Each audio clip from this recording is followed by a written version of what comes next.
Assalamualaikum warahmatullahi wabarakatuh. Selamat pagi anandaku semua, semoga dalam keadaan sehat, selalu tetap di rumah, dan semangat belajar di rumah. Baik, sebelum memulai pembelajaran kita pada hari ini, alangkah baiknya kita sama-sama membacakan Bismillah. Bismillahirrahmanirrahim. Baik anandaku sekalian, kita masuk ke dalam materi pembelajaran.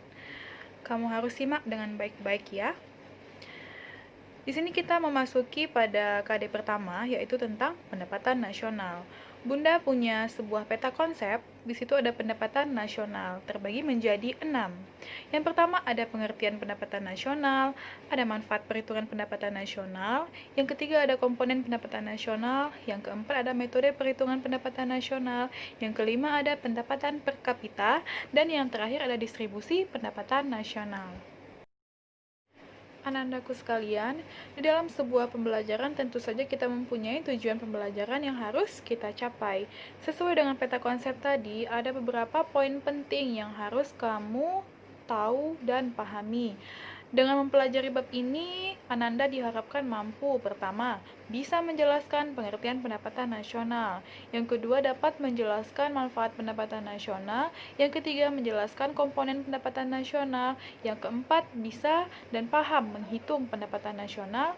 Yang kelima, menjelaskan pendapatan per kapita. Dan terakhir, menjelaskan distribusi pendapatan nasional.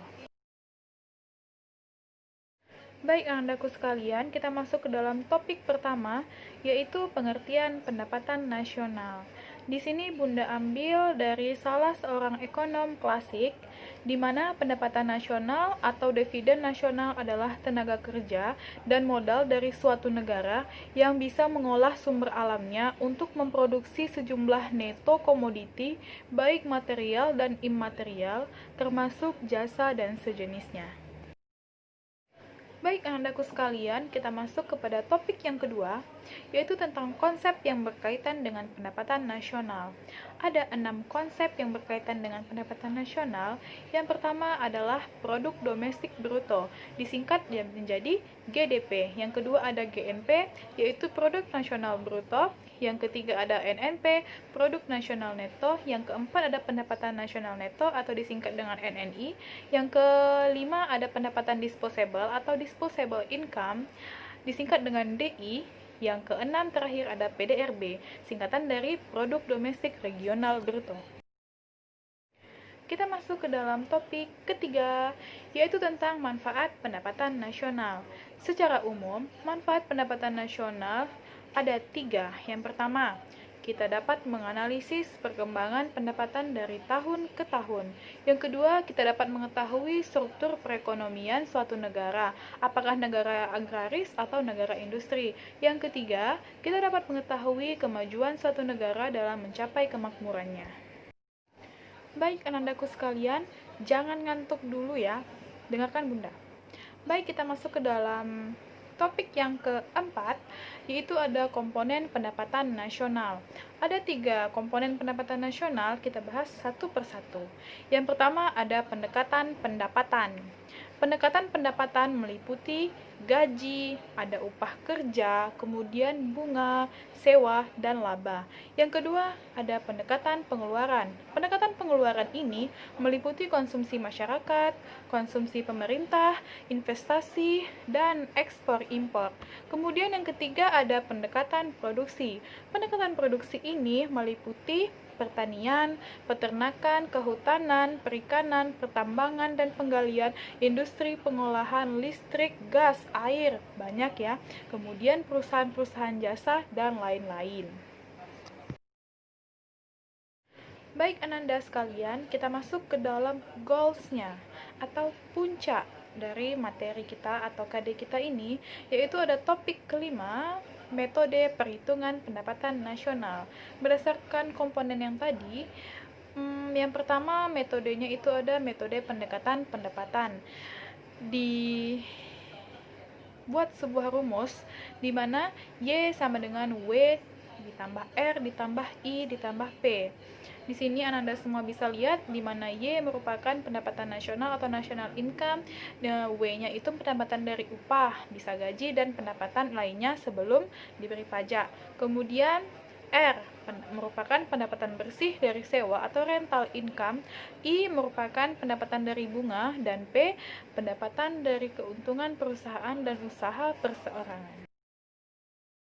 Metode perhitungan yang kedua ada pendapatan produksi. Diberi rumus Y sama dengan P1 dikali Q1 ditambah P2 dikali Q2 ditambah titik-titik PN dikali QN, di mana dapat kamu lihat Y itu merupakan pendapatan nasional, P1 merupakan harga barang ke-1, Q1 merupakan jenis barang ke-1. Kemudian PN sama QN itu apa, Bunda? PN sama QN itu kamu dapat lihat harga barang ke N. Maksudnya harga barang ke selanjutnya, bisa harga barang ketiga, keempat, kelima, dan seterusnya. Begitu juga dengan QN. Lanjut kepada metode perhitungan pendapatan nasional yang ketiga. Di situ ada pendekatan pengeluaran. Diberi rumus Y sama dengan C ditambah G ditambah I ditambah X dikurang M. Di mana dapat kamu lihat Y merupakan pendapatan nasional, C merupakan pengeluaran konsumsi rumah tangga atau konsumsi, G sama dengan pengeluaran pemerintah atau government, kemudian I merupakan pengeluaran investasi. Kemudian terakhir ada X dan M sama dengan ekspor impor. Nah, Ananda sekalian, Bunda harap hati dan pikiran kamu masih di dalam pembelajaran kita ini. Kita lanjut topik selanjutnya, yaitu ada pendapatan per kapita. Pendapatan per kapita merupakan pendapatan rata-rata penduduk di suatu negara. Diberi rumus pendapatan per kapita sama dengan pendapatan domestik bruto atau PDB per jumlah penduduk. Lanjut Ananda kepada topik kita yang terakhir. Di sini ada distribusi pendapatan nasional.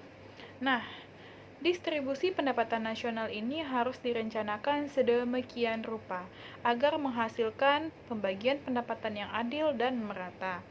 Pilihan langkah kebijakan dalam distribusi pendapatan, yaitu yang pertama ada pembayaran langsung serta penyediaan barang dan jasa, yang kedua meningkatkan aset kaum miskin, dan yang terakhir penerapan pajak penghasilan progresif.